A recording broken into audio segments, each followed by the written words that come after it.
이제 더 푸른 교회를 담임하시는 강은도 목사님께서 기쁜 소식을 여러분에게 함께 들려드릴 텐데, 말씀에 앞서 전해주실 이 기쁜 소식의 주제가 되는 성경의 한 부분을 제가 읽어드리도록 하겠습니다. 오늘 함께 볼 성경은 창세기 13장 6절에서 13절의 말씀입니다.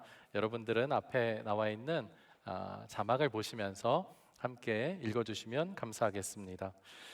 그 땅이 그들이 동거하기에 넉넉하지 못하였으니 이는 그들의 소유가 많아서 동거할 수 없었음이니라. 그러므로 아브라함의 가축의 목자와 롯의 가축의 목자가 서로 다투고 또 가나안 사람과 브리스 사람도 그 땅에 거주하였는지라.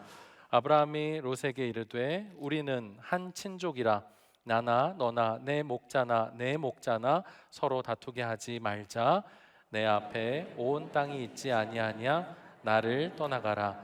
내가 좌하면 나는 우하고 내가 우하면 나는 좌하리라. 이에 롯이 눈을 들어 요단 지역을 바라본즉 소알까지 온 땅에 물이 넉넉하니 여호와께서 소돔과 고모라를 멸하시기 전이었으므로 여호와의 동산 같고 애굽 땅과 같았더라.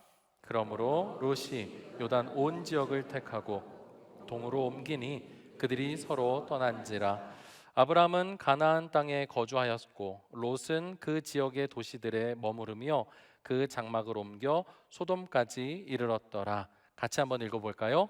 소돔 사람은 여호와 앞에 악하여 큰 죄인이었더라. 이제 목사님께서 여러분에게 큰 기쁨의 소식을 함께 나누어 드리도록 하겠습니다. 오늘 이 메시지는 아마 유통기한이 없는 우리에게 영원한 메시지가 될 줄로, 영원한 행복의 시간이 될 줄로 믿습니다. 우리 박수로 목사님을 모시도록 하겠습니다.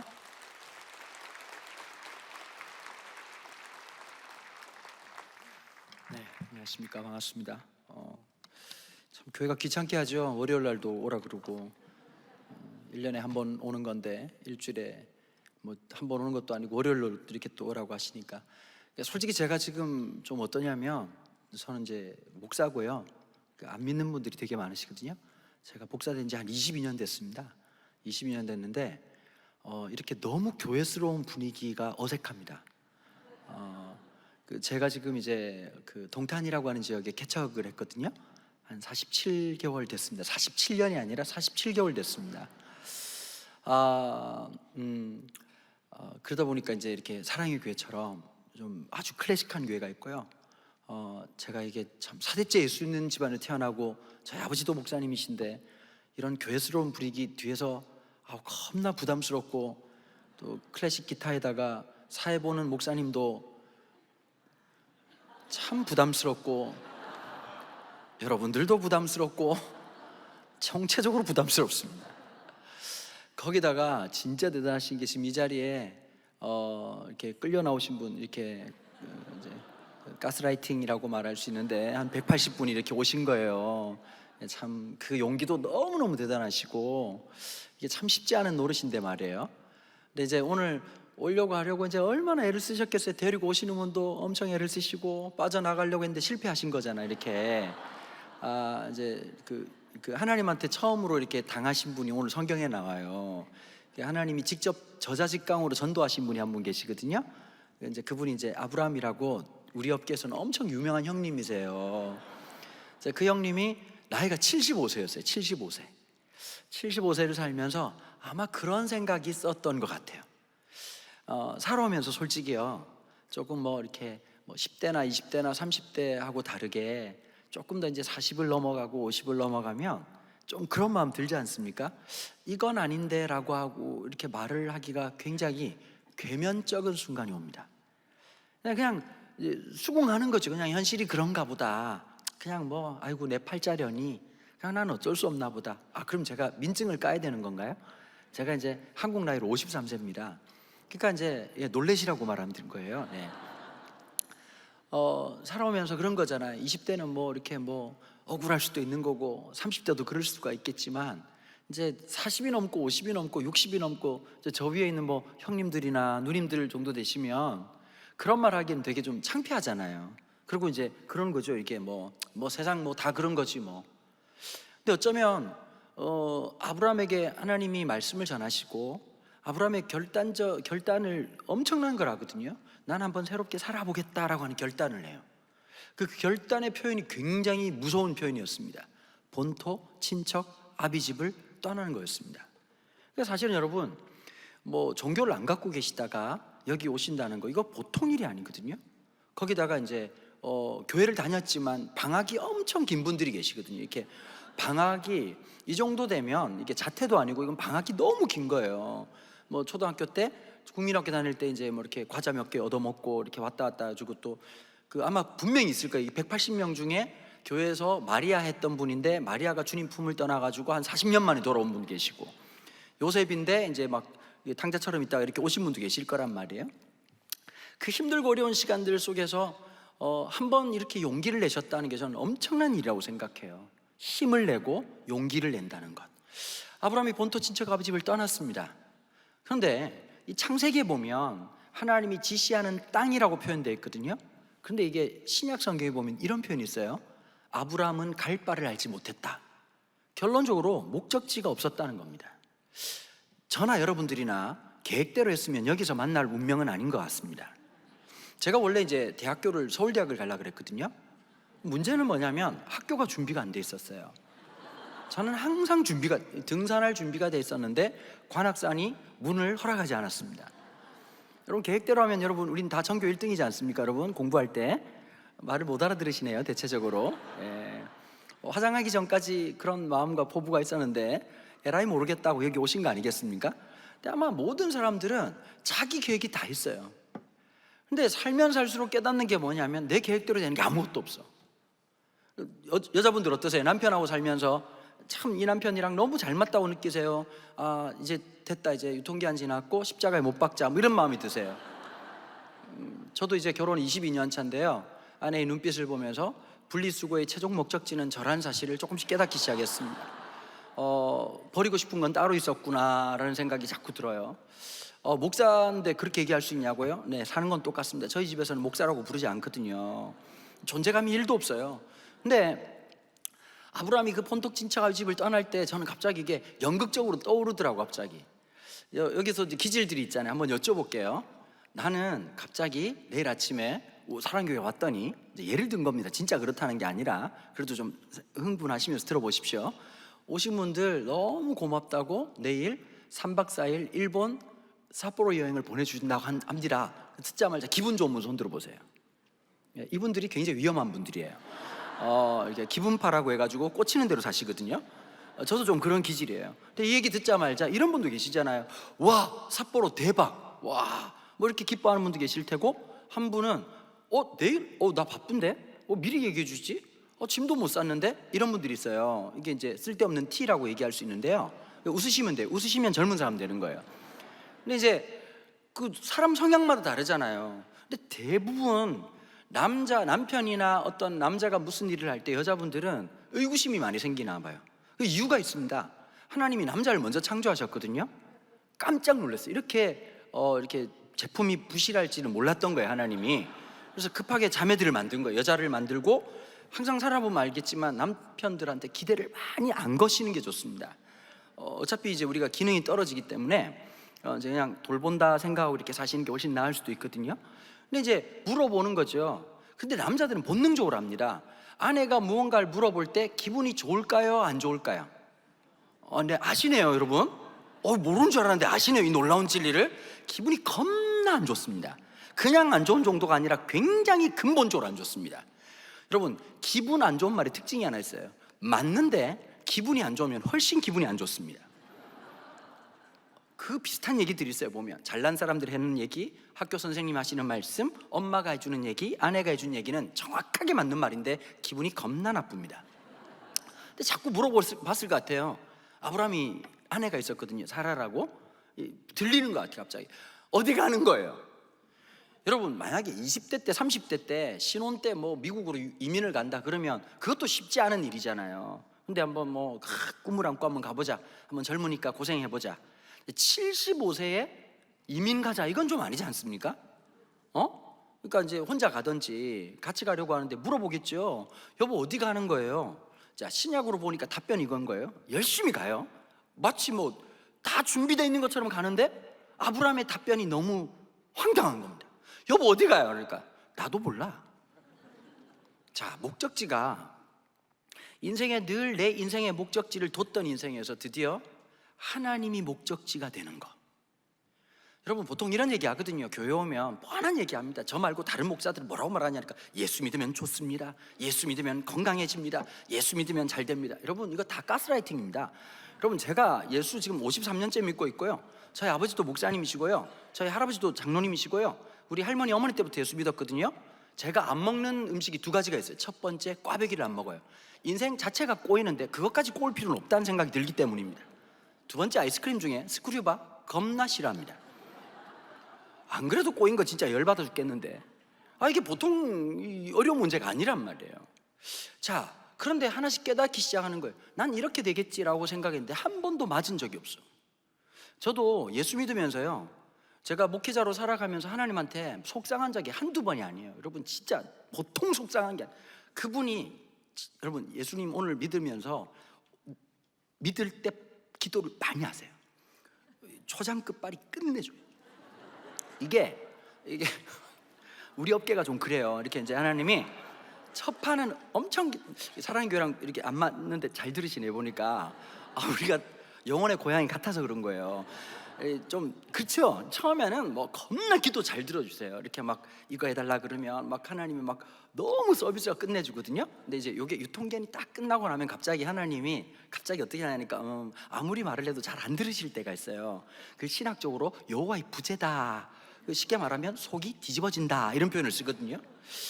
아니 제가 미국에 유학을 갔습니다. 제가 이제 그 고향이 부산이거든요. 부산도 여러분 서울 분들이 좀 그런 게 있더라고요. 부산을 시골이라고 하는 분들이 가끔 가다가 아주 개화가 안 된 분들이 가끔씩 계세요. 부산은 시골이 아닙니다.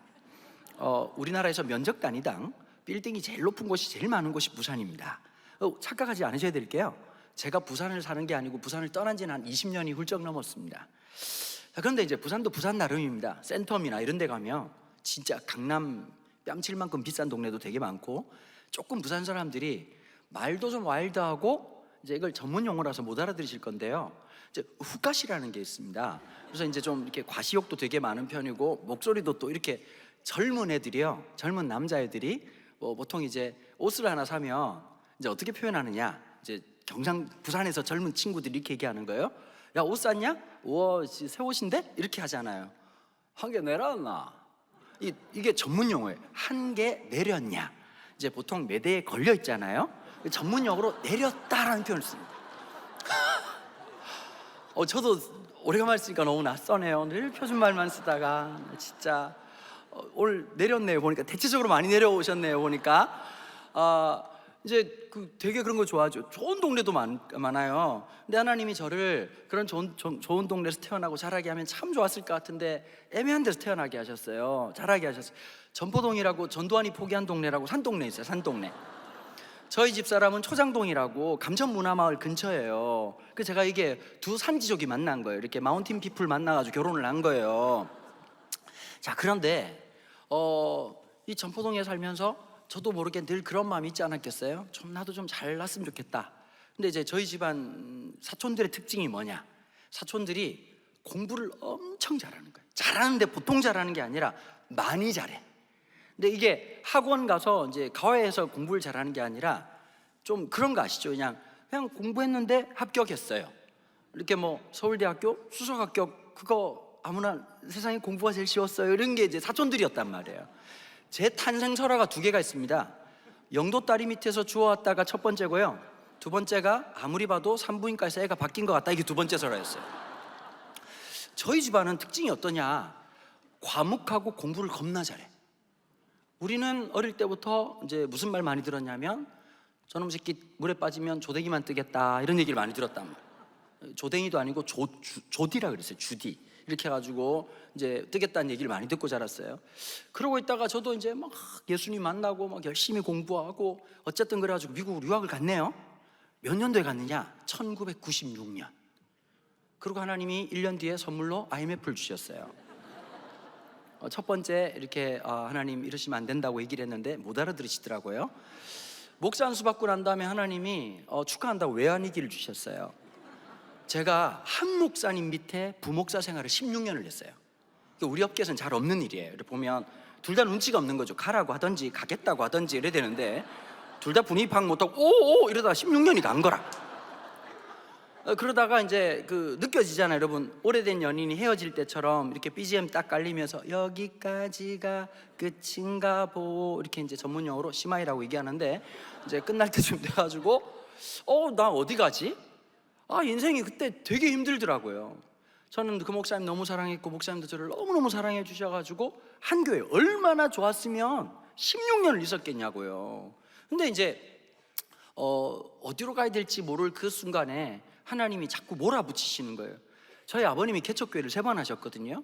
아예 교회를 모르시는 분들은 개척교회를 창업이라고 생각하시면 돼요. 창업. 그러니까 벤처기업이라고 생각하시면 돼요. 밑도 끝도 없는 벤처기업을 하신 거예요. 자, 벤처기업을 3번 했다는 뜻은 무슨 말일까요? 잘 안 됐다는 뜻이에요. 열정은 있었으나 이렇게 다 잘 되는 건 아니거든요. 근데 그걸 어릴 때부터 봤단 말이에요. 아버지 어머니가 교회에서 철야를 16년 동안 이 강대상 뒤에, 이것도 좀 사람 가려지는 것도 아니고 이거보다 한 3분의 1밖에 안 되는 강대상 뒤에 이 16년을 주무셨던 거예요. 기도하면서. 자, 하나님이 그 정도 하면 지성이면 감천이라고 어지간한 역사, 하나님도 보통 분 아니죠. 그 기도를 그렇게 안 들으시더라고. 그리고 제가 한 번도 학교 졸업할 때요 부모님이 오신 적이 없어요. 그리고 제가 결혼하고 처음 들었던 얘기, 아내가 그러더라고요. 여보 생일인데 뭐 해줄까? 그때 제가 처음 느꼈어요. 생일날 뭐 해줄게, 뭐 해줄까 물어보는 사람이 저희 집사람이 처음이었어요. 그것도 뭐 해달라고 해봤어요. 뭘 알죠. 케이크에다가 촛불 꽂고 그러니까 그게 엄청 성가시고 부담스럽고 불편하고 그냥 돈으로 줬으면 좋겠는데 자꾸 뭐 원하냐고 물어보고, 그럼 또 솔직히 원한다고 이렇게 만들어 달라 그러면 요리를 너무 이렇게 좀 실험 정신이 투철한 거예요. 이게 유통기한이 지났는지도 모르겠고 먹으면 뒤질 수도 있을 것 같고 여러 가지 생각이 있었단 말이에요. 어쨌든 근데 이제 교회 개척을 생각을 못 하고 있었는데 하나님이 교회 개척 쪽으로 자꾸 밀어붙이시는 거예요. 개척을 했어요. 잘 들어보세요. Listen carefully. 2019년 12월 29일 날 개척을 했어. 그리고 3주 뒤에 8시 뉴스에, 여러분 안녕하십니까? 8시 뉴스입니다. 중국 우한에 폐렴이 돌고 있답니다. 그 놀라운 사실은 우리의 심장을 벌렁거리게 만들었고 전 세계를 놀라게 했던 코로나가 우리와 함께 한 겁니다. 개척을 딱 시작하면요, 이제 개척도 종류가 있어요. 이제 어떤 교회에서 후원을 받는다든지 그럴 수 있잖아요. 하나님이 한 번씩 진짜 사람을 너무 힘들게 할 때가 있어요. 이렇게 갑자기 아무것도 없이요. 저도 생각이 없었던 것 같아요. 이렇게 이걸 강대상이라고 얘기하는데 이건 비싸거든요. 개척교회에서 이제 보면대라도 하나 있어야 되잖아요. 그거 살 준비를 못 한 거예요. 아무 생각 없이 우리 식구들하고 같이 얘기를 한 거예요. 제가 놀랍게도 아들 하나 있고 딸 하나 있는데 제가 아빠가 개척한다 그랬더니 우리 아들이 뭐라 그랬냐니까 아빠 열심히 하시라고, 자긴 딴 교회 가겠다고. 어디나 가족들에게 아픈 사연이 있기 마련이죠. 이제 그러고 이제 석 달 뒤에 다시 돌아와가지고 이제 교회에서 열심히 생활을 하고 있어요. 근데 처음에 개척할 때 제자들하고 한 가정하고 9명으로 이렇게 시작을 했습니다. 저 빼니까 8명이더라고요. 참 말도 안 되는 과정에 공간을 구한 것도 아니고 그냥 한 집사님 사무실 쓰는 공간을 주일날 빌려가지고 이렇게 쓰는 겁니다. 참 말도 안 되는 어려움 속에서. 그리고 코로나가 딱 터지고 나니까 너무 기가 막힌 거예요. 여러분 여기 오신 분들 중에서 제가 잘 모르지만 하나 분명한 건 있을 거예요. 인생이 잘 풀리고 그냥 남편이 돈을 너무 많이 벌어, 여보 이제 좀 쉬어, 진짜 한 달에 1억은 아니잖아, 이렇게 벌고 애가 공부를 너무 열심히 해가지고 지금 12시야 얘야, 엄마가 원하는 건 성적이 아니야, 너의 건강과 평안을 원하는 거야, 엄마 진짜 불 끌 거야. 그러면 애가 와가지고 엄마 30분만 조금만 더 볼게요, 제가 조금만 더, 왠지 이게 한 문제만 더 풀면 될 것 같은 느낌적 느낌이 와서 그러는데 엄마 조금만 참아주세요, 12시 반이면 제가 자도록 하겠습니다. 너 진짜 안 된다, 오늘 12시 반까지다. 그리고 아침 6시에 딱 일어나가지고 애가 운동하고 샤워하고 딱 나와가지고 엄마가 아침밥 딱 차려주면 엄마는 잠금이가 같아요. 어떻게 이렇게 맛있게 하세요? 이러고 학교 딱 가가지고 갔다 오자마자 손 씻고 학원 갔다 와가지고 왜 좀 쉬어라 그러니까 아니에요 엄마, 복습을 하는 것이 훨씬 더 학습 효과가 뛰어나대요. 저는 좋은 대학을 가는 것보다 제 꿈을 이루는 것이 더 기쁘고 즐거워요. 이런 애들이 있어서 여기 온 분들은 아무도 안 계실 거란 말이에요. 이런 애들이 있을까요 없을까요? 그렇게 있는데 우리 집에 없다 이렇게 생각하시면 돼요. 전문적으로 이제 단종돼가지고 1970년대 단종이 됐고요. 가끔씩 당근마켓에 나오긴 한답니다. 저도 본 적은 없습니다. 아마 집집마다 아들, 딸이 있으면 청소년들이나 청년들 중에 너무너무 속이 상해서 한마디 하겠죠? 어느 때 그런 말이 나오세요? 막 즐겁고 기쁜 게 아니라 내 인생도 뒤숭숭해 죽겠고 온 몸은 어디 그렇게 아프고 돈은 늘 아주 그냥 지랄이고 그냥 힘들고 어려워 죽겠는데 애까지 그러면 어떻게 돼 갑자기? 야, 방 좀 정리해, 방 좀 정리해. 그럼 엄마 아빠의 좀 마음을 알고 좀 상태를 알아가지고 엄마 지금이라도 열심히 할게, 진짜 세균 없는 놀라운 곳으로 인도해 줄게, 엄마 걱정하지 마, 이러면 좋을 텐데 뭐라고 말하느냐? 전국 팔도에 똑같은 놈들이 이런 얘기를 하는 겁니다. 알아서 한다고. 놀라운 사실은 알아서 하기 전에 주님이 오신다는 놀라운 비밀이 있습니다. 집집마다 알아서 한다 해가지고 되는 일이 아무것도 없습니다. 미칠 것 같은 거예요. 이 방법도 써보고 저 방법도 써보고 뭐 점도 보러 가셨고 막 그냥 뭐 여러 가지 일을 하다가 오늘 갑자기 지나다니는데 예배당이라는 데가 궁금하기도 하고 십자가도 왜 그렇게 커 보이는지 여의도 앞을 가도 보이고 강남 앞을 보이고 이러다가 어떤 분들이 얘기하셔가지고 지금 180분이나 오셨단 말이에요. 아브라함의 인생 속에서 실패하고 좌절하다가 살아봤어요. 75세까지 이게 맞다고 확신하고 살아갔던 인생이었고 이렇게 살면 될 거라고 생각했던 인생 속에서 드디어 75세쯤 되니까 그거 아니라는 생각 속에서 똑같이 다람쥐 쳇바퀴 돌듯 똑같은 일상을 살아가던 그 삶에서 들려왔던 하나님의 음성, 내가 너와 함께 하겠다는 그 말이 얼마나 강력했던지 친척 본토아비 집을 떠났단 말이에요. 떠났는데 여러분, 그 다음에 문제가 하나 생겼어요. 그러면 기가 막힌 일들이 막 일어나야 되잖아요. 우리 아브라함 형님은 초장 끝발도 없었어. 시작하자마자 도착했더니 기근이 왔어. 기근이 왔는데 75년 살면서 이런 기근을 만나본 적이 없는 거예요. 그러니까 몸이 본능적으로 움직였단 말이에요. 어디로 갔냐? 그 바로 옆에가, 바로 밑에 쪽이 이집트라는 나라가 있어요. 이집트는 나일강 때문에 수차만 돌리면 언제든지 비가 안 와도 농사가 가능한 지역이거든요. 그러니까 거기로 내려가는데 문제가 하나 있었어요. 여러분, 고대 왕들은요 좀 묘한 말들이 있습니다. 이건 뭐 유튜브 해가지고 다 말은 못하겠지만 굉장히 성적이고 폭력적이고 그랬단 말이에요. 남성들이 특별히 제왕들이 뭐 이렇게 여자들을 많이 거느린 이유 중에 한 가지가 자기의 능력의 어떠함을 성적으로 드러내는 게 있었단 말이에요.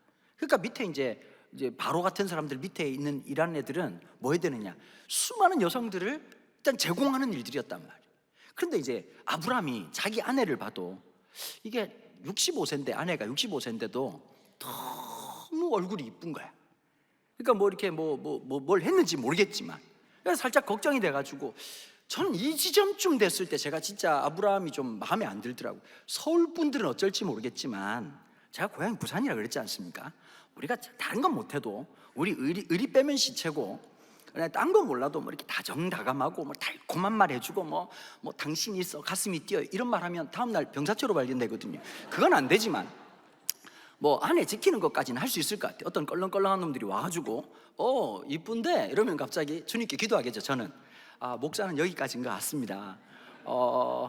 한 놈을 보내고 주님 앞에 가도록 하겠습니다. 이렇게 말할 것 같아요. 뭐 그렇게 한다는 게 아니고 여러분, 목사가 다 착한 사람만 있는 것 같진 않아요. 캐릭터가 있거든요. 마동석 같은 놈도 있고 여러 종류가 있다고. 자, 그런데 이 아브라함이 아내한테 뭐라고 수작을 걸었냐면 이렇게 말하는 거예요. 오빠라 불러라. 이거 참 애매합니다. 사실 원래 사촌지간이었어요. 그리고 오빠는 오빠인데 그렇게 하면 안 되지 않습니까? 근데 그 모면하려고 하고 그 어려움 속에서 하마터면 아내를 빼앗길 뻔하기도 했단 말이에요. 사실은 빼앗긴 것과 진배 없는 상황이었습니다. 근데 성경에 보면 묘한 편이 있어요. 바로의 집에 하나님께서 재앙을 주셨다. 근데 이게 뭔지 몰라. 그래서 우리 성경을 읽는 사람들에게 성경은 가끔씩 상상력을 열어놓는 그런 공간이 있어요. 그래서 제가 상상을 해봤어요. 어떻게 해서 재앙을 주셨을까? 근데 고대 왕들은 대부분 다가 재앙이라고 느끼는 공통된 지점이 하나 있더라고요. 그게 꿈이었어요. 고대 왕들은 꿈이 신이 인간에게 개입하는 공간이라고 생각을 했거든요.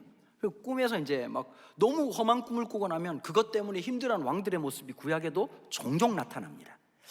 하나님이 아마 들었다 놨다 했던 것 같아요. 보니까 이제 이렇게 막 그 하나님이 무섭게 뭐 우리 사라 건드리면 뒤진다 뭐 이렇게 얘기를 했던 것 같아요. 그러니까 막 하나님 좀 무섭게 이렇게 해가지고 뭐 네 몸이랑 목이랑 떨어뜨릴까 뭐 이런 얘기하고 뭐 이렇게 많이 했겠죠. 이렇게 겁내지 마십시오. 그런 나쁜 표현은 아닙니다. 그래가지고 그냥 이제 경상도 말로 하자면 이제 바로가 식겁을 한 거예요. 갑자기 이렇게 막 영혼이 후덜덜거리면서 다음날 아침에 아브라함 불러가지고 진실을 말해라. 어떻게 된 거냐?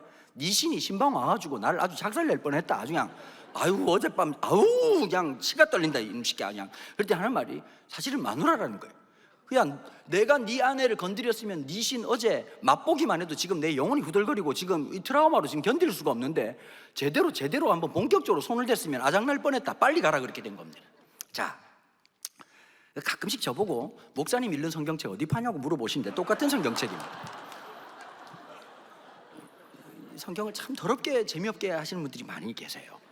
뭐 또 장르가 많으니까 혹시 궁금하신 분들 있으면 유튜브 하신다면 더 푸른 교회 구독, 좋아요, 알림 설정하시면 언제든지 튀어나와서 여러분들의 슬픔을 달래드리도록 하겠습니다. 자, 어쨌든 간에 PPL입니다. PPL. 여러분 요즘은 이렇게 하는 거예요. 개척한 지 얼마 안 돼가지고 뭐 혹시 기도하시는 사이에 스피커 없어지면 개척교회 가져갔다 생각하시고 그냥 마음 품어주시면 되겠습니다. 자, 아브라함이 돌아왔는데 신기한 거예요. 75년 동안 살아왔던 삶에 수많은 신들을 경험하고 종교를 경험했지만 그 종교의 공통된 특징이 하나 있어요. 잘못하면 벌을 내려. 늘 두려움밖에 없거든요. 종교라는 것에 대해서. 여러분 뭐 제가 불교를 폄하하려고 하는 게 아니라 이제 제가 뭐 이렇게 산에 가다 보면 절을 이렇게 볼 때가 있잖아요. 절 입구에 사천왕상이라고 보세요. 좀 캐릭터가 어때요? 집에 갔다 올 만하세요? 갑자기 막 귀여워 진짜 가와이 데스 이러진 않는다고. 불교 신자들도 볼 때는 조금 이렇게 부담스러울 것 같은 게 막 칼 차고 와가지고 눈 부라리고 앉아가지고 느낌이 어때? 갑자기 안 오면 뒤져 뭐 이런 느낌이잖아요. 좀 보면 그게 일반적인 종교의 모습이거든요. 아니 무당들을 내가 안 만나봤지만 무당들 중에 마음을 편안하게 하세요. 진짜 모든 근심 걱정을 내려놓고 이런 무당은 없을 것 같아. 내가 다 보았어. 뭐 다 그럴 것 같은 거예요. 두려움이죠 인간에게는. 내일을 알지 못한다는 두려움, 그리고 지금 해석이 안 되는 수많은 사건 앞에서 이거 어떻게 해야 되는지 모르겠다는 두려움. 그 염려 속에 있는데 분명히 아브라함은 잘한 게 하나도 없어요. 그런데 하나님이 아무리 봐도 이 사건은 죽어야 되는 사건이고 끝나야 되는 사건이고 이건 무너져야 되는 사건인데 하나님이 다시 거기에서 건져주시는 걸 경험한 거예요. 아브라함의 인생 속에 너무 신선한 충격이었을 것 같아요. 어떻게 이런 신이 있지? 내가 잘못했는데 나를 보호해주고 그냥 빈손으로 오는 게 아니라 수많은 양을 여러 가지를 줬는데 어느 순간 야 이거 대박이다라고 생각하는 게 아니라 이게 내 거라는 생각이 들지 않고 묘한 생각이 든 거예요. 이 묘한 생각을 기독교에서 뭐라고 말하냐? 거룩이라고 표현하는 거예요. 거룩한 찝찝함이라고 말할 수 있죠. 줬는데 찝찝해요. 이게 분명히 하나님이 주신 건데 엄청 찝찝해요. 그걸 전문 용어로 거룩이라고 표현해요. 건드리면 큰일 날 것 같은 느낌적 느낌이랄까요?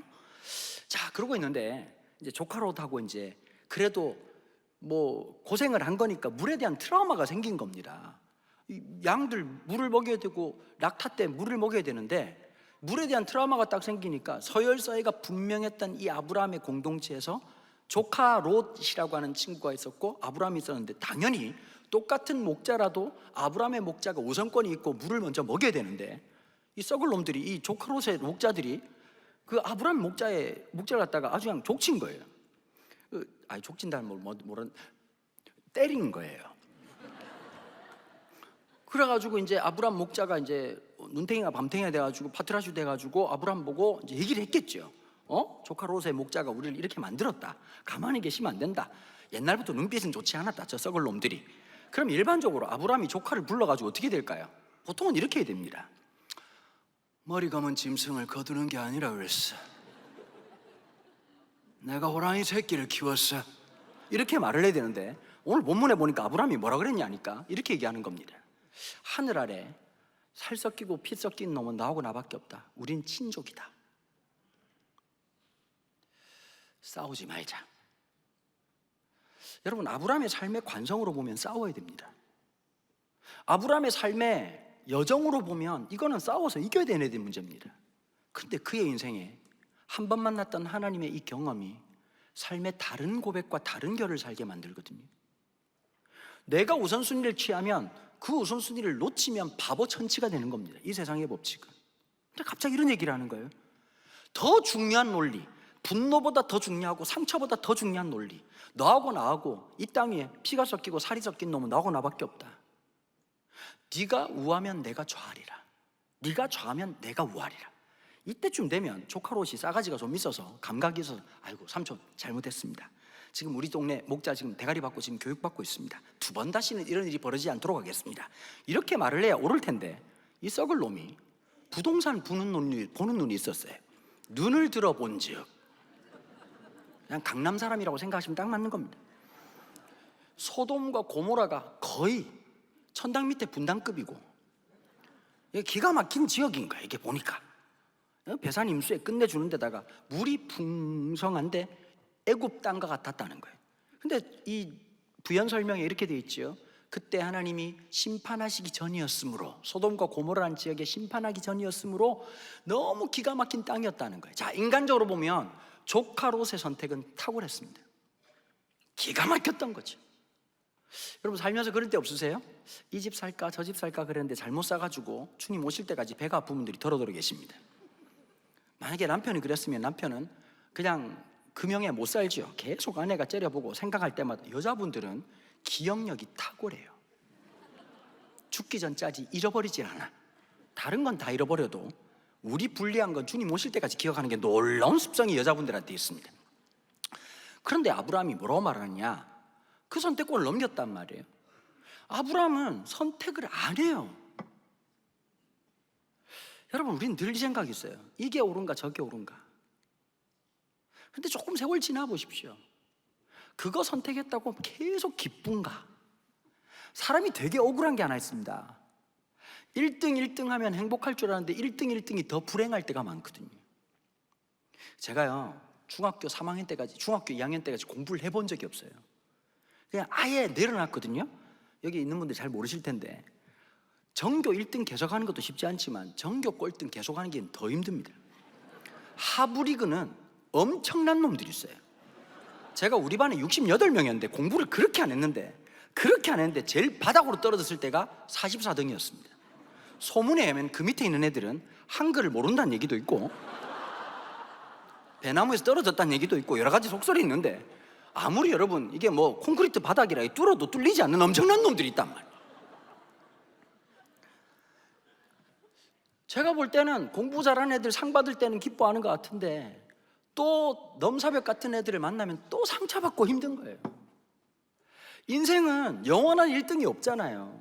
언젠간 내려와야 된다고. 여기 연식 오래되신 분들 계시니까 무하마드 알레가 영원할 줄 알았는데 언젠간 주저앉을 때가 있는 거고, 마이클 타이슨이 영원할 줄 알았는데 걔도 한 방 맞고 쓰러지더라고요. 보니까 세상에 영원한 건 없어. 이건 거의 진리예요. 우리 어머니들 어때요? 옛날에 이뻤어요 안 이뻤어요? 그런 잘못된 믿음을 가지고 있잖아요. 내가 뭐 엄마들이 그러잖아요. 갑자기 뭐 엄마 아가씨 때 장난 아니었어. 진짜 온 동네 아저씨들이 바람 불면 묶어놔야 된다고. 지금 대한민국이 든든한 이유가 어디 있습니까? 여기 계신 어머님들 때문 아닙니까? 그 엄청난 허벅지와 엄청난 몸으로 지금 나라와 민족이 지금 아주 무궁화 삼천리 반강곡곡이 지금 안전하고 있는 상태란 말이에요. 세월이 다 지나가. 사랑이면 다 될 줄 알았어. 저랑 아내랑 7살 차이입니다. 제가 진짜 온 마음 다해 사랑했습니다. 이 여자만 가지면, 이 여자랑 함께 산다면 정말 인생에 행복할 거라고 생각했습니다. 여기까지 얘기하도록 하겠습니다. 유튜브가 많이 나와가지고 조심해야 됩니다. 저 지금도 너무 행복해요. 지금도 막 아내 보면 막 심장이 뛰어. 심장이 아주 그냥 볼 때마다 새로워. 이거 꼭 편집 부탁드리겠습니다. 애들 낳았을 때 너무 이뻐, 그죠? 애들 낳았을 때 너무 이쁘죠? 그 천사 같은 애가 악마 되는데 오래 걸리지 않습니다. 영어 가르치고 아무리 갖다 바쳐도 애들이 중학교만 가보십시오. 한국말을 못해요. 여러분 중학생한테 물어봐요. 너 몇 학년이? 그냥 중학교 3학년입니다. 이런 애들 없어요. 전부 다 수화를 해요. 수화를. 특별히 남자분들 여기 오신 분들 진짜 너무 감사한 게요, 남자 진짜 외롭습니다. 30대 40대 50대 더럽게 외롭습니다. 우리 연식 많으신 권사님들이야 정말 고생하셔가지고 남자들 손 한번 우리 진짜 눈물 없이 들을 수가 없어. 아침밥 차려주는 아내가 어디 있습니까? 우리 사료 먹습니다. 사료. 시리얼이라고. 가끔씩 개밥인지 헷갈릴 때가 있어요. 뭐 그거라도 주면 다행이지. 하루라도 일찍 와가지고 집에 앉아있지 않습니까? 소파에 앉아있으면 애들이 와가지고 아빠 일찍 왔어? 이러지 않아요. 우리 보고 뭐라고 하냐, 엄마는 이게 무슨 네가 왜 거기 앉아있냐 했듯이. 아니 여자분들은 막 어디 가서도 얘기하고 막 처음 만난 분하고도 막 남편 얘기 욕하고 막 씹고 뜯고 맛보고 즐기고 막 죽였다가 살렸다가 부활시켰다가 막 이런 거 다 하는데 남자들은 말할 데도 없어요. 근데 막 울고 싶은데 울지도 못하고 교회 오니까 또 노래도 몰라. 여러분 이런 데서 제일 민망한 게 뭔지 아세요? 안 믿는 분들 입장에서 제일 민망한 게, 나도 민망한 게, 축복송 만든 놈을 잡아족쳐야 돼. 이게 갑자기 손을 내밀고 당신은 정말 손가락을 잘라버리고 싶은 마음이 한두 번 들 때가, 그냥 모른 척하는 게 훨씬 나을 것 같아. 근데 여러분 괜찮아요. 성경에서 믿음 좋다 믿음 없다 이거 별로 큰 차이 아니고요. 살아보니까 그런 것 같더라고. 보니까 여러분들이 보시면서 진짜 믿음이 좋은 사람들은 어떤 사람들이냐, 교회를 열심히 간 것만으로 표현되지 않아요.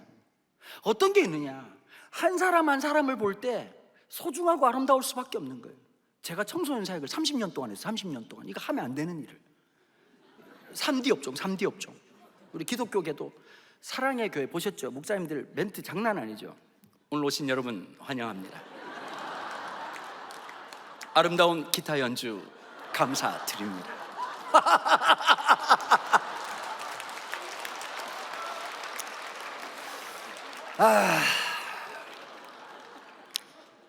이런 교회 교육자 한번 해봤으면 좋겠습니다. 난 그냥 뭐 이렇게 뭐 부두 쪽에서 목회를 했는지 모르겠지만 그런 거 안 될 때 되게 많거든요. 속상하고 힘들고 어렵고 고통스럽고. 청소년 사역 왜 할 수 있었느냐? 여러분 청소년들 중에, 교회 온 애들 중에 공부 잘하는 애들은 거의 없습니다. 어떤 애들이 오냐? 애매한 놈들이 옵니다. 착한데 애매한 놈들. 일어나라 그러면 애들이 어떻게 하냐? 일어나요. 에이씨 일어나요? 앉으라 그러면 에이씨 그러고 앉아요. 독특한 놈들입니다. 근데 얘들을 보면서 가끔씩 이런 소개를 하거든요. 뭐 이렇게 집회를 하면 청소년들을 정말 사랑하시는 강은도 목사님, 우리 집에 있는 애들 2명도 지금 갈대상자에 처집어넣을까 이 생각하고 있는데 처음 보는 애들을 어떻게 사랑합니까? 근데 참 묘한 지점이 하나 있는 거예요. 애들을 보고 설교하다가 가끔씩 내 10대 때의 내 모습을 보는 거예요. 여러분 기독교에서 제일 중요한 게 하나 있어요. 이웃사랑이 중요한 게 아니라 먼저 자기를 사랑해야 돼요. 하나님이 우리를 그렇게 사랑하셨거든요. 내 인생 다시 시작하고 싶을 만큼 수치스럽고 실패했다고 억울하고 느꼈던 그 지점에서 그 실패한 나를 끌어안으실 만큼 사랑하시고 포기하지 않으신다고.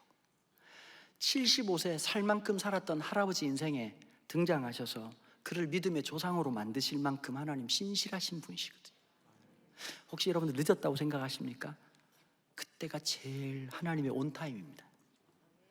여기까지 오신 게 여러분 너무너무 탁월한 선택이에요. 아브라함이 전도 많이 해서 믿음의 조상 아닙니다. 딱 하나였어요. 하나님이 자기를 만나 주시고 본토 친척의 집을 떠났던 것을 믿음으로 보셨다는 거예요. 여러분 그런 식으로 따지자면 여러분들이 여기 예배당 안에 들어오신 것을 하나님 어떻게 보시냐? 거의 아브라함급으로 보신다는 거예요. 그러니까 나중에 써놓으세요. 이렇게 전화번호부에 아브라함 동기동창 이렇게 해가지고. 진짜 그래요. 그게 아브라함 동급이에요. 보니까 여러분 하나님 나라는 계급이 없어. 제가 저희 할아버지를 많이 닮았거든요. 우리 할아버지가 무지하게 웃긴 사람이었어요. 1902년생이세요. 살아계시면 서로 부담스러운 상황이죠. 다행히 91세에 돌아가셨어요. 근데 제가 할아버지하고 이제 얘기를 했어요. 할아버지 돌아가시면 천국 갈 거 아니에요. 그랬더니 우리 할아버지가 경상도 사람들 좀 비꼬는 말이 있거든. 그러면 지옥 가라고 새끼야. 나도 천국 가면 할아버지 만날 거 아니야. 만나겠지. 그럼 할아버지도 하나님 보고 아버지라 그러고 나도 하나님 보고 아버지라 그러면 우리는 어떻게 됩니까? 그랬더니 가만 쳐다보더니 천국 가면 형님이라 불러라 이러시더라고 갑자기. 여러분, 천국은 등급도 없고 낮고 높고 낮음이 없어요. 하나님의 자녀라는 가장 아름다운 신분, 그것으로 우리를 부르셨다는 거예요. 여러분, 우리가 이 세상 살아가는 동안에 그 일이 왜 일어나는지 저도 잘 모릅니다. 모르는 거 모른다고 말하는 게 굉장히 멋진 거거든요. 모릅니다, 여러분. 모르는 거. 아니, 박수 치라고 하는 건 아닌데 하나만 꼭 기억하십시오. 내가 당신을 선택하기 전에 그분이 당신을 먼저 선택하셨다는 걸. 그리고 나는 그를 놓을지 모르지만 그분은 한 번도 놓지 않았다는 거. 마지막 얘기하고 마칠까 합니다. 성경에 보면 탕자 이야기 있습니다. 탕자 이야기 다 아실 겁니다. 아마 절에 있는 스님도 하는 얘기니까. 이 탕자 이야기에 중요한 게 하나 있어요. 아버지 아주 그냥 불효하게 아버지한테 유산 달라고, 한마디로 말하면 그건 우리식으로 워딩으로 따지자면 아버지 안 죽고 뭐합니까? 이 뜻입니다. 아주 나쁜 놈 새끼죠. 근데 아버지가 그 아들을 잃지 않기 위해서 돈을 주고 유산을 줍니다. 여러분, 외국으로 떠났다 되어 있는데요, 사실은 그 탕자는 외국으로 떠난 게 아니라 아버지를 떠난 겁니다. 근데 그 아버지한테 돌아오지요. 아버지가 늘 기다리고 있었습니다. 저는 어릴 때 참 신기한 게 하나 있더라고요. 이런 얘기할 때마다 난 하나님 이해가 안 되는 거야. 못 가게 족쳤어야지. 딱 보자마자 돈 주면 튈 새끼 이렇게 하면서 족쳤어야지. 근데 줬단 말이에요. 여러분, 이거 부모 되면 압니다. 저도 어릴 때 여러분들의 기대와 염원처럼 엄마 돈 많이 훔쳤습니다. 공식적으로 어떻게 했냐? 전과 사고 사전 산다고 많이 얘기했습니다. 근데 중학교 2학년 때 우리 어머니가 저를 보더니, 은도야, 엄마가 뭔지 아나? 이렇게 물어보는 거예요. 세상에 엄마가 뭔지 아나? 이건 너무 철학적인 질문이었고, 중학교 2학년짜리 머리에서 나올 말이 없는데 갑자기 엄마가 뭔지 아나? 그러길래 뭐? 그랬더니 우리 어머니 하신 말씀이, 알아도 쏟고 몰라도 쏘가야 되는 게 엄마다. 근데 그때 제가 머리가 안 돌아가가지고 들킨 건가 안 들킨 건가 이게 헷갈렸단 말이에요. 제가 엄마 나이보다 더 많아진 지금쯤 보니까 알겠는 거예요. 알아도 쏘가야 돼요. 그게 사랑이에요.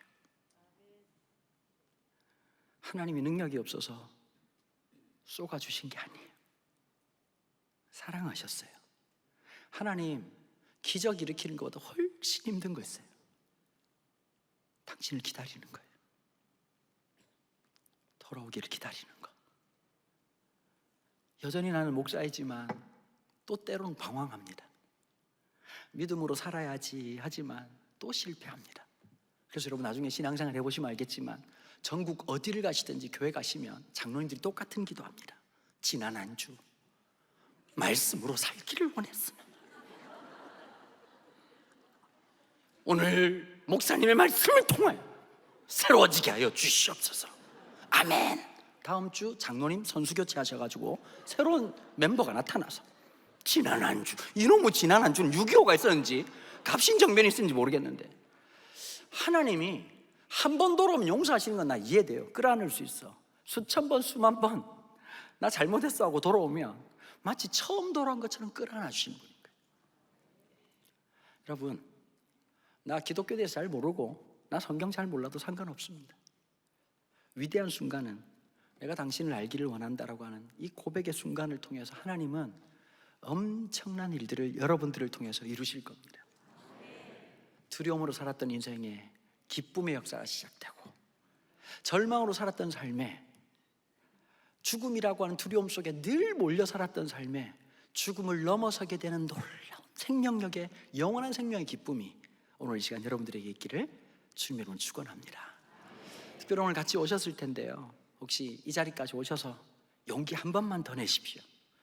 아마 뭐 이렇게 종이하고 이렇게 드셨을 건데요, 한번 용기를 내보는 거예요.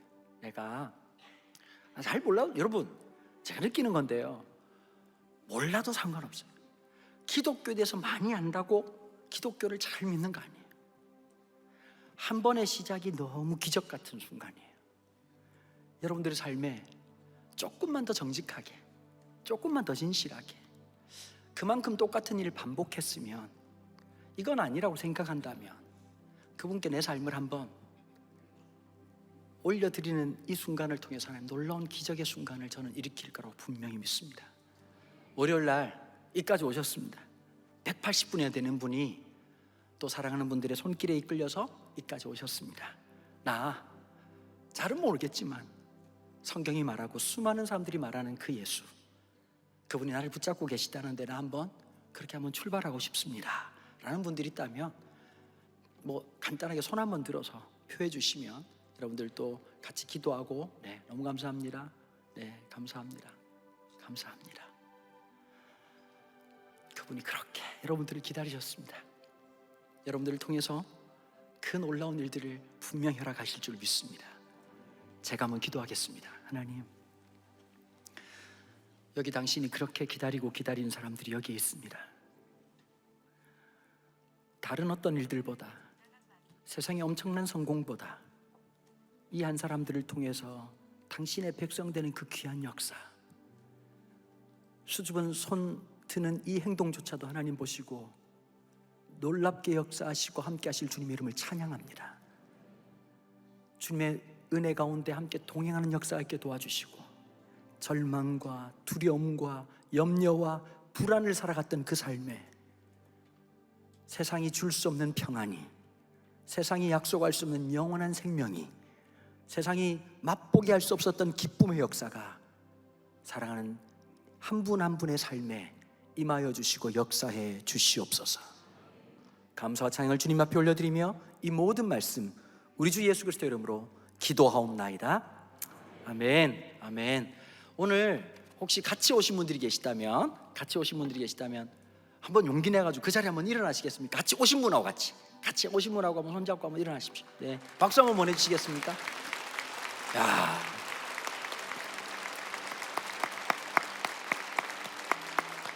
아우, 너무 감사합니다. 하나님이 너무 기뻐할 것 같습니다. 하나님 좀 바쁘셔가지고 제가 대신 얘기 드릴게요. 환영한답니다. 아유, 막 가슴이 너무 설렌답니다. 다시 한번 더 큰 박수 한번 해주십시오. 감사합니다. 네, 앉으시겠습니다.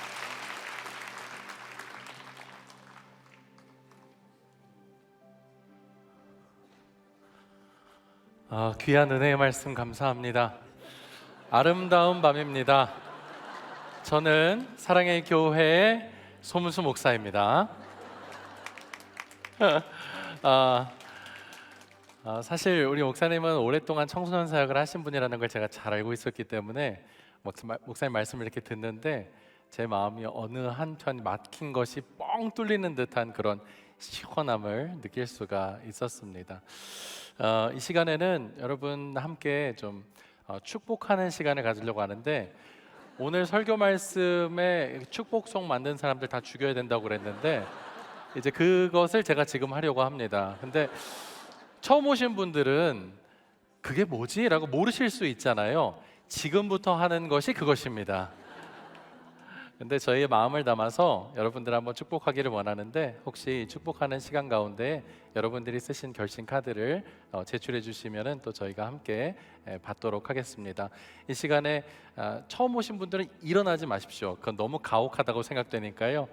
저를 보시면서 또 앞에 있는 가사를 보시면서 여러분들 저희의 마음으로 여러분들이 잘 되기를, 또 여러분들이 하나님의 은혜 가운데로 평탄한 삶을 살 수 있기를, 어렵지만 다시 꿋꿋하게 일어나는 삶을 사실 수 있기를 그렇게 바라는 마음으로 저희가 여러분들을 축복하는 것입니다. 이 시간 축복, 하나님의 축복이 당신의 삶에 함께 축복하는 시간 갖도록 하겠습니다. 우리 축복할 때 여러분들 적으신 결심 카드를 제출해 주시면 감사하겠습니다.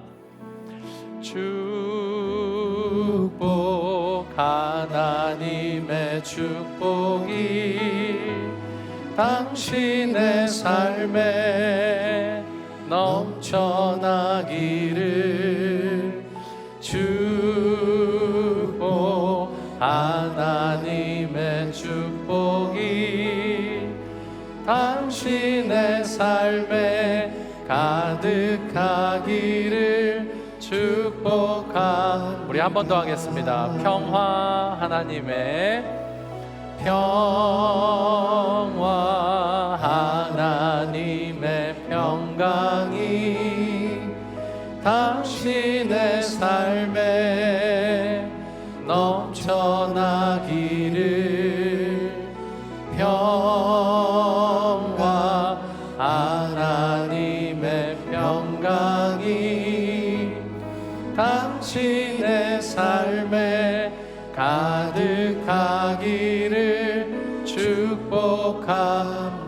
감사합니다. 우리 너무너무 환영하는 마음으로 큰 박수로 함께 축복하겠습니다. 감사합니다. 감사합니다. 혹시 아직 적지 못하시거나 적었지만 제출하지 못하신 분이 계신다면 나가실 때 노란 조끼를 입으신 분들 혹은 붉은색, 빨간색 조끼를 입으신 분들에게 내주시면 감사하겠습니다. 오늘 초청받아 오신 모든 분들께는 저희가 소정의 선물을 준비하였습니다. 들어오실 때 아마 많은 분들이 받으신 줄로 아는데 혹시 들어오실 때 받지 못하신 분들은 나가실 때 등록처에 가셔서 선물을 받으시기를 부탁드리겠습니다. 새생명 축제의 오늘이 둘째 날 저녁입니다. 그리고 계속 이어지는데요. 화요일 오전과 수요일 오전, 수요일 저녁까지 총 3번에 걸쳐서 집회가 남아 있습니다. 여러분들 한 번만 오지 마시고 여러 게스트가 계속 저에게 초청되고 있고 또 여러 강사 목사님들의 말씀이 준비되어 있습니다. 많은 분들 오시고 또 우리 교회 성도님들과 다락방 식구분들 함께 참여하실 수 있는 시간 되기를 원합니다. 집회가 마친 후에는 저희 교회의 교육자님들과의 만남이 있습니다. 오늘 교회를 처음 오신 분들과 함께 초청하신 분들께서 인도하신 분들, 담당 교구 및 부서 교육자분들과의 만남을 통해서 더 환영해 주시고 또 기쁨의 교제를 나누시기를 부탁드립니다. 아울러 롯데마트 마제스타시티에 주차하신 분들께서는 본당 1층 남과 북 입구에서 주차권, 오늘 전일 주차권 수령해 가시기를 부탁드립니다. 주차비가 발생이 되는데 이 주차권이 없으면 그 주차비를 다 내셔야 돼요. 근데 혹시 주차비가 발생되시는 분들은 오늘 인도하신 분께서 대신 주차비를 내주시는 것으로 그렇게 정하도록 하겠습니다. 네, 오늘 준비한 순서는 여기까지입니다. 여러분들 행복하셨습니까? 네, 여러분들의 추억의 책장에 이 행복이 오래도록 간직될 수 있으면 좋겠습니다. 자, 그러면 이제 저희 모든 순서를 마무리하면서 저희가 다시 한번 여러분들을 축복하는 마음으로 축복송 드릴 때에 여러분 주변에 계신 분들과 함께 인사를 나누시며 저희의 모든 시간을 마치도록 하겠습니다. 우리 이렇게 한번 인사할까요? 행복한 밤이었습니다. 사랑하고 축복합니다. 감사합니다. 제가 축복송을 불러드릴 때 여러분 오늘 순서 마무리하도록 하겠습니다. 우리 감사한 마음으로 또 하나님께 영광의 박수 한번 올려드리겠습니다. 할렐루야.